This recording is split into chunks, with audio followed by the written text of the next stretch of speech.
Man posts photo of rock doorstop, has to go underground for fear of his life. It wasn't just an American agency that wanted the discovery. Now, there were furious friends and workers saying they were lied to and dangerous gangs trying to sneak into a guarded building in the middle of the night and steal it. There he was, stuck in the middle of it all, desperately trying to figure out what to do.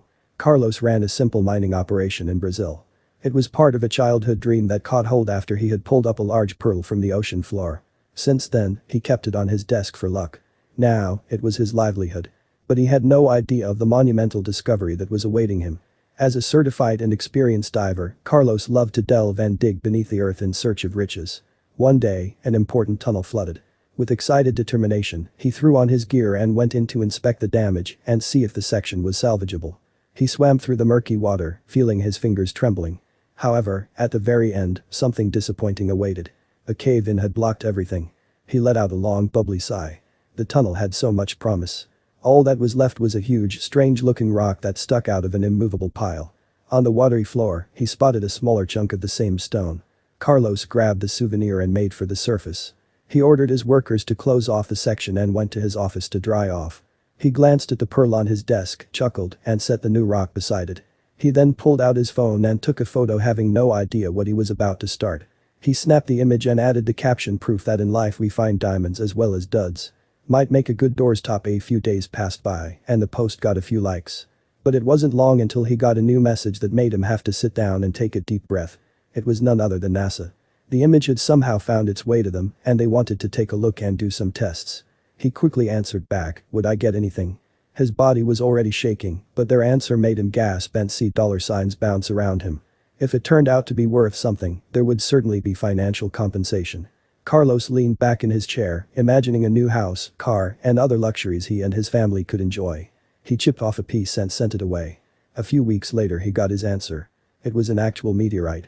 NASA wanted it and would pay plenty. Carlos jittered with excitement. The rock on his desk was already worth a lot, but he was the only one who knew that the larger, underwater piece was worth an absolute fortune. He hatched a plan to bring it to the surface. First, he offered his workers some decent overtime and hazard pay if they would help bring it up.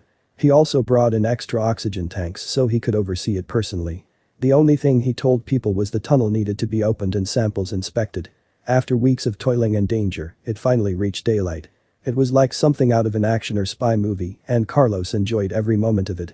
He secretly moved the large meteorite to a safe room and locked it up. According to NASA, he read that some space rocks had living bacteria on them. In a way, this thing was alive. Several days later, a new problem surfaced. Somehow, news of the find had leaked out and the story spread like a spring mudslide. It wasn't just America that was interested. He was now getting calls from China, Russia, and other countries around the world. Everyone wanted it. The workers also found out and they weren't happy at all. Rage-filled masses stood below his office, screaming that they should have been paid more. Carlos tried to argue that they had already been paid handsomely. Since he was the one that originally found it and it was his mine, it belonged to him, as did the forthcoming money. Everyone was seeing green. Workers threatened to quit, locals insisted that the money should be shared, and his family sat huddled and afraid in their home because people showed up on their own doorstep.